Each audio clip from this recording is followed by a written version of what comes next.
नमस्कार, मैं हूं रत्ना और आप देख रहे हैं सी न्यूज भारत। वक्त हो चुका है उत्तर प्रदेश बुलेटिन का। बात करेंगे आजमगढ़ की, जहां बता दें आजमगढ़ में आगामी त्योहार होली का दहन, होली और जुमे की नमाज को शांतिपूर्वक संपन्न कराए जाने के लिए वरिष्ठ पुलिस अधीक्षक आजमगढ़ ने लोगों से अपील की है। देखिए रिपोर्ट। आगामी त्योहार होली का दहन, होली व उसी दिन पढ़ने वाले जुमे की नमाज को शांतिपूर्वक संपन्न कराए जाने की दृष्टिगत वरिष्ठ पुलिस अधीक्षक आजमगढ़ द्वारा लोगों से की गई अपील व जनपद के समस्त अधिकारी कर्मचारी गण को दिए गए आवश्यक दिशा निर्देश के संबंध में वरिष्ठ पुलिस अधीक्षक आजमगढ़ हेमराज मीना का आधिकारिक वक्तव्य सामने आया। देखिए, आप सभी को जानकारी है कि जो होली का जो त्योहार है वो 2 दिन होता है, जिसमें 13 तारीख को होली का दहन का कार्यक्रम होगा और दूसरे दिन फिर रंग खेलने का जो कार्यक्रम है 14 तारीख को होगा। 14 तारीख को फ्राइडे भी है, तो उस दिन जो जुम्मे की नमाज भी होगी। इसके लिए सभी थाना क्षेत्रों में पीस कमेटी के जो मेंबर है उनके साथ मीटिंग हो गई है, अलग अलग जो धर्म गुरु है उनके साथ भी मीटिंग हो गई है। तो आपसी भाईचारे को मेंटेन करते हुए और जो दोनों त्यौहार हैं, जो होली का दहन का और होली का जो रंग का जो कार्यक्रम है, इसको शांतिपूर्ण तरीके से संपन्न कराने के लिए सभी लोगों से वार्ता इसमें की गई है। और ये आप सभी को जानकारी है कि जो रंग खेलने का जो कार्यक्रम होता है वो सुबह से लेकर 2 बजे तक चलता है। तो ये सुनिश्चित किया जाएगा कि उस बीच में किसी प्रकार की कोई दिक्कतें ना हो। और ये भी सभी लोगों को बताया गया है कि उस दिन सभी लोग आपस में भाईचारा दिखाते हुए और जो होली का जो त्यौहार है उसको करें। जो लोग रंगों से परहेज करते हैं उनको ऊपर रंग ना डालें, और जो लोग रंगों से परहेज करते हैं उनके लिए ये भी है कि वो लोग अनावश्यक रूप से ऐसी जगह पर ना जाएं जहाँ कि उनको रंग डालने की नौबत आए। तो ये दोनों चीज़ों को सभी लोगों को ब्रीफ किया गया है, सभी थाना क्षेत्र में सभी लोगों को बता दिया गया है। और इसके साथ ही साथ जो प्रधान है उनको भी बोला गया है, और इसके अलावा जो हमारे चौकीदार है उनकी भी अलग से मीटिंग की गई है। तो पीस कमेटी की मीटिंग में, सेंट्रल पीस कमेटी की मीटिंग में भी ये चीज़ें सब लोगों को बता दी गई है। तो उम्मीद ये है कि सभी जगह शांतिपूर्ण तरीके से जो त्यौहार है उसको संपन्न कराया जाएगा और एक आपसी जो भाईचारा है उसको भी यथावत रखते हुए और ये त्यौहार है उसको संपन्न कराया जाएगा। आजमगढ़ से सी न्यूज संवाददाता सीवी भास्कर की रिपोर्ट।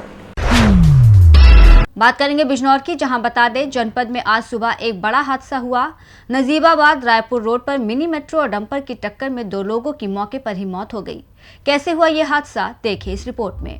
बिजनौर जनपद में आज सुबह एक बड़ा हादसा हुआ है। बिजनौर के नजीबाबाद रायपुर रोड पर मिनी मेट्रो व डंपर की टक्कर में मेट्रो चालक और उसमें बैठी एक महिला की मौके पर ही मौत हो गई, जबकि अन्य एक व्यक्ति गंभीर रूप से घायल हो गया है। बिजनौर के नजीबाबाद रायपुर रोड पर छोटा कनकपुर से निर्मला नामक एक महिला भी मेट्रो में बैठ गई। मेट्रो चालक अपनी मेट्रो से लेकर जैसे ही ग्राम किशनपुर के करीब पहुंचा तो नजीबाबाद की तरफ से आ रहे एक डंपर ने मेट्रो को टक्कर मार दी। टक्कर इतनी भीषण थी कि मेट्रो के परखच्चे उड़ गए। इस घटना में मेट्रो में बैठे अनजान को गंभीर चोटें आई हैं। मेट्रो चालक बाबर तथा मेट्रो में बैठी महिला निर्मला देवी की मौके पर ही मौत हो गई है। सूचना पर नगीना देहात पुलिस मौके पर पहुंची। जानते हैं इस विषय में एसपी ग्रामीण बिजनौर श्रीराम अर्ज का क्या कुछ कहना था। आज प्रातः लगभग 7 बजे थाना नगीना देहात को सूचना प्राप्त हुई कि थाना क्षेत्र के अकबरपुर आंवला के पास एक ई रिक्शा व खाली डंपर के मध्य दुर्घटना हो गई है। इस सूचना पर स्थानीय पुलिस तत्काल मौके पर पहुंची, जहां 2 व्यक्तियों की इस दुर्घटना में दुखद मृत्यु हो गई तथा एक घायल अवस्था में था। पुलिस ने तत्काल घायल को इलाज हेतु सीएचसी समीपुर भेजा, जहां से उसे जिला अस्पताल रेफर किया गया। दोनों मृतकों के शवों को पंचायतनामा भरकर पोस्टमार्टम की कार्रवाई के लिए भेजा गया। इसमें जानकारी करने पर ज्ञात हुआ कि ई रिक्शा चालक बाबर 2 सवारी अंजार व निर्मला को लेकर के रायपुर शादात से नजीबाबाद तरफ जा रहा था। नजीबाबाद की तरफ से एक खाली डंपर आ रहा था, जिसके द्वारा लापरवाहीपूर्ण तरीके से ये दुर्घटना कारित की गई है। इसमें कड़ी धाराओं में अभियोग पंजीकृत करके डंपर को कब्जे में लिया गया है तथा चालक की तलाश हेतु टीमें लगाई गई हैं। शीघ्र ही इसमें कड़ी से कड़ी कार्रवाई की जाएगी। बिजनौर से सी न्यूज संवाददाता सलीम हाशमी के साथ अजमल अंसारी की रिपोर्ट। बात करेंगे फर्रुखाबाद की, जहां बता दें फर्रुखाबाद में मुख्यमंत्री सामूहिक विवाह का आयोजन हुआ। योजना में 170 जोड़ों ने एक दूसरे का हाथ थामा। देखिए तस्वीरें। मुख्यमंत्री सामूहिक विवाह योजना का हुआ आयोजन। मुख्यमंत्री सामूहिक विवाह योजना में 170 जोड़ों ने एक दूसरे का थामा हाथ। एक मुस्लिम जोड़े का पढ़ाया गया निकाह। 169 जोड़ों ने एक दूसरे को पहनाई वरमाला और अग्नि को साक्षी मानकर लिए 7 फेरे। एक दूसरे के साथ जीने मरने की खाई कस्में। मुख्यमंत्री सामूहिक विवाह योजना में सांसद, विधायकगण, जिलाधिकारी सहित जिले के अधिकारी रहे मौजूद। फर्रुखाबाद के क्रिश्चियन इंटर कॉलेज में मुख्यमंत्री सामूहिक विवाह योजना का हुआ आयोजन। मंच पर बैठे भारतीय जनता पार्टी के जिला अध्यक्ष हमारे भतीजे रूपेश गुप्ता जी,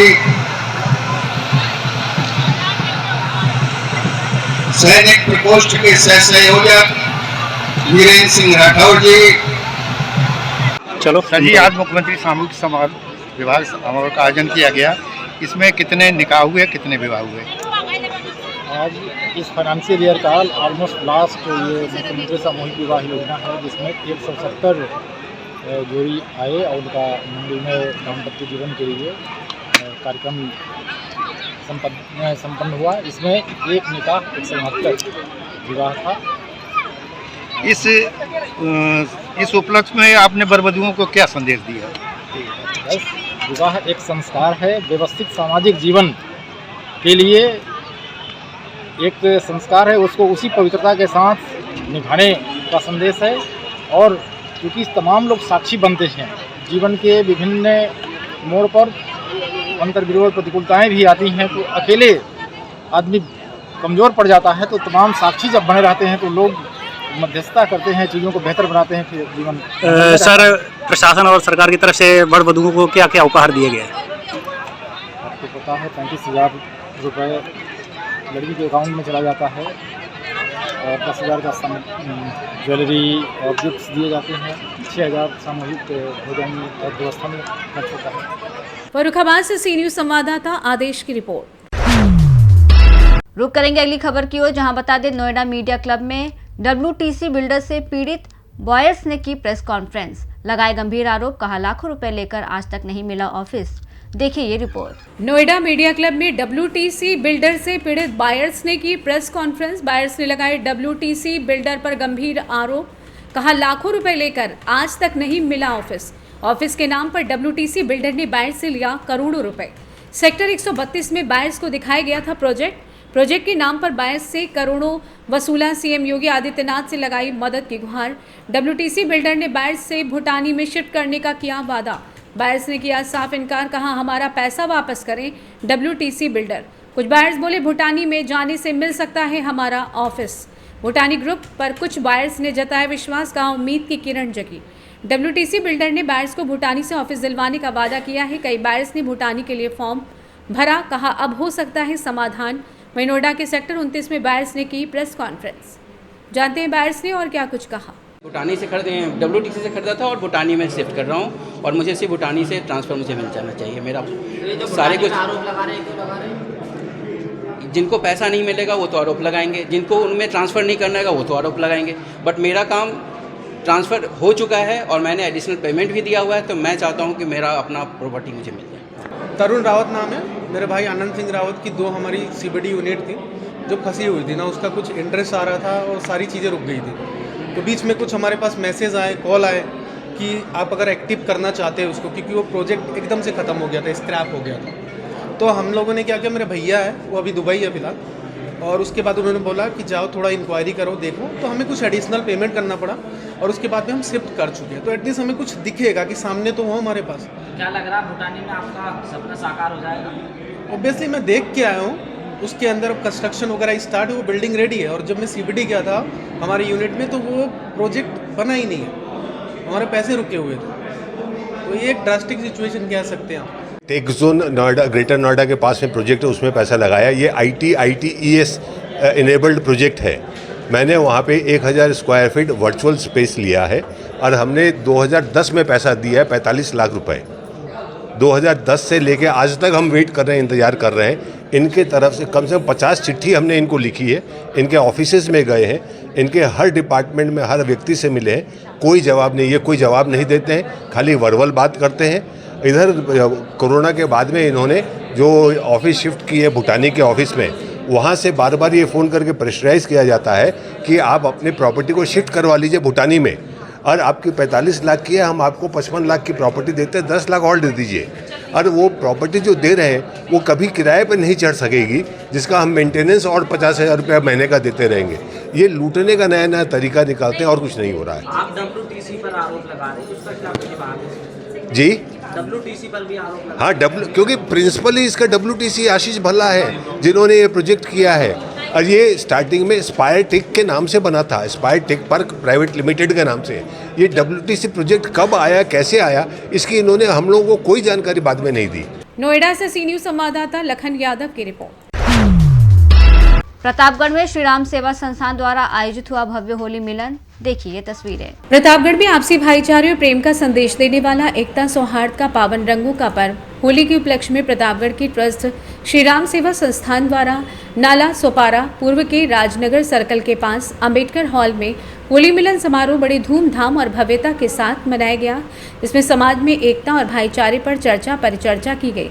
इस कार्यक्रम में फाग गीत और गीत संगीत का आयोजन किया गया था, जिसमें गायक सुशील मिश्र, मासूम, दीपक पांडे, खुशबू मिश्र, अजय मिश्र की टीम ने एक से बढ़कर एक प्रस्तुति दी।